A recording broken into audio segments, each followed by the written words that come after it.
The next part of the template is the collect data section, and we're trying to answer the overall question, where are we now? So where are our students currently, and how can we move them forward based on where we are now?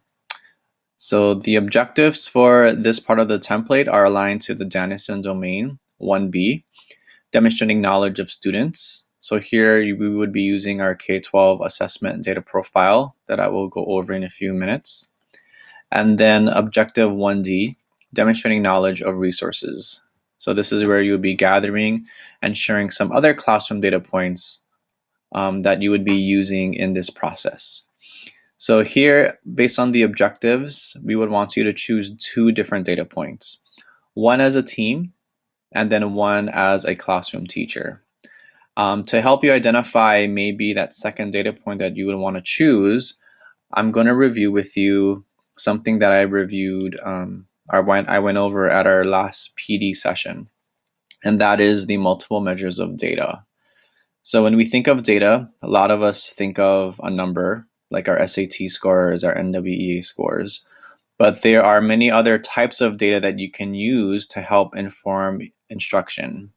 So these are the four types of data that you can maybe evaluate to see how they inform your instruction. The first is demographics. So this could be the amount of boys versus girls in a class. Maybe speaking more to our population of students, it could be the amount of new invitees at the 9th grade versus students who have been here since middle school or even kindergarten. What does that kind of data tell us about our students and their achievement? The next is perception data. This is how students, teachers, administration, family feel about the rigor of our school and the direction of our school. A lot of this data can be seen in our SPN surveys. The next type of data is student learning data. This is our NWEA scores. This is what we normally think of as data. Our NWEA scores, our PSAT and SAT scores, things of that nature. And the last type of data is our school process. This is how we organize our school and how we set up students for success. So this could be the fact that we have an academy model versus a traditional high school.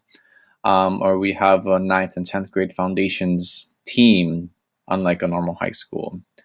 If you want to think of this type of data in your own classroom, you can look at your scope and sequence and how you structure your class and how you determine what chapters or units come after each other. This could be a process that you would look at and maybe you evaluate your curriculum. Or it could be, the different types of learning activities you do in your class and maybe evaluating those, and are those effective? And maybe that would be a place to adjust and to change. So these are the 4 different types of data to really look at when you choose that second data point as an individual teacher. It doesn't have to be a necessary number like a NWEA score or a PSAT score. So think of these 4 different views of data and see which one would really help inform your instruction. I'll go back to the template. If you notice here, you would be choosing one data point as a team. So to help you determine what that data point is, I will look at the data profile with you. This is a profile that I created and I passed out to you at our last PD session. And it's organized in a way to help you make an informed decision about what data point to choose. Some data points are more useful for instruction than others. Some data points provide a report versus others that do not. So really look at this assessment profile to see, is it going to really give me the information that I want when I analyze the data in the next section? So I'll go over the columns with you from left to right. So I give you the name of the type of assessment, the type of test it is, if it's standardized or not, what it's measuring and what it's aligned to, terms of Common Core or different skills that maybe they need for college and career, the different strands that are addressed in the report and on the test itself, what it tells us. So is it telling us that our students are growing? Is it telling us that they're going to be successful in college? What is the information from the test? How is the data and the report supposed to be used? Is it supposed to be just a summative report that gives you what they know and what they've learned for that year? Or is it supposed to be used to inform your instruction? This kind of information can be helpful if we are going to be using our data to inform our instruction. Who takes it and how often are two very important data points as well, because it'll tell you if they're taking the test once a year and at what grade level they're taking it. Maybe they're only taking it once, when they're a junior or a senior. So keep the data profile in mind when you choose your data point.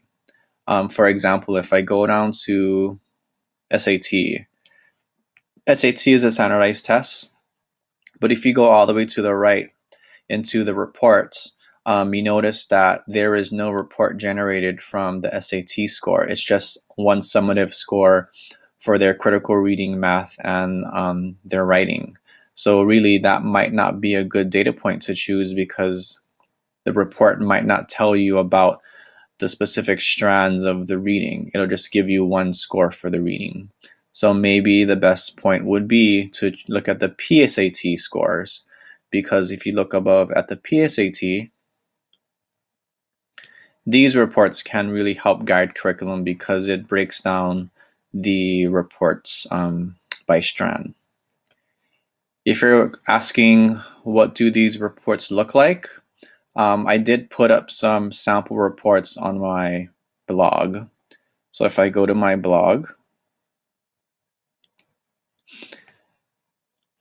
it's blogs.kspe.edu/kyfujii. And if you look at the tab here to the right, data profile sample reports, I'll click on that. And then if I go down here, I have some sample reports of what you would see. So if I click on the PSAT sample report,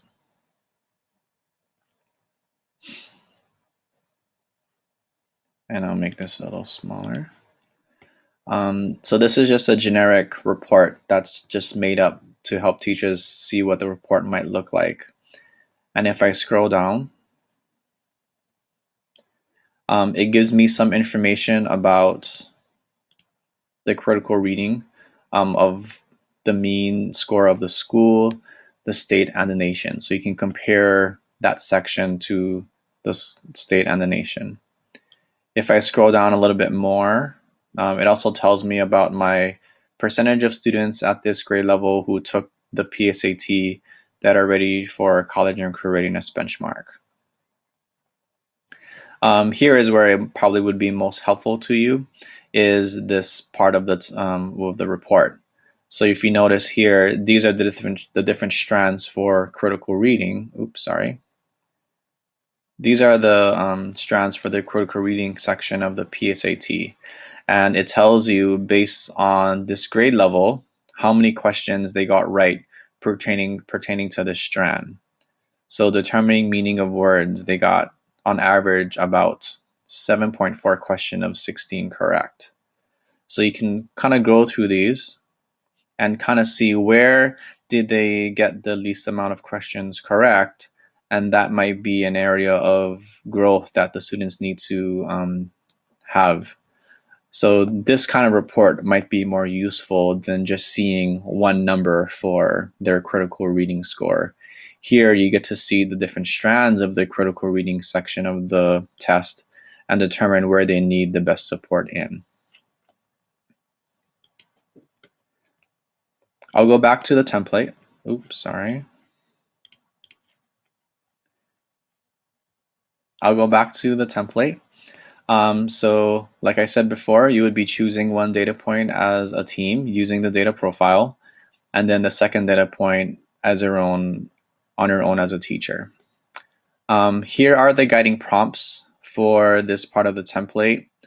So we're asking, what is the data point you chose, the reasons for the selection, and then, again, keeping our high school vision and philosophies in mind, what does your data point tell you about where your students are in relation to the high school vision and philosophies?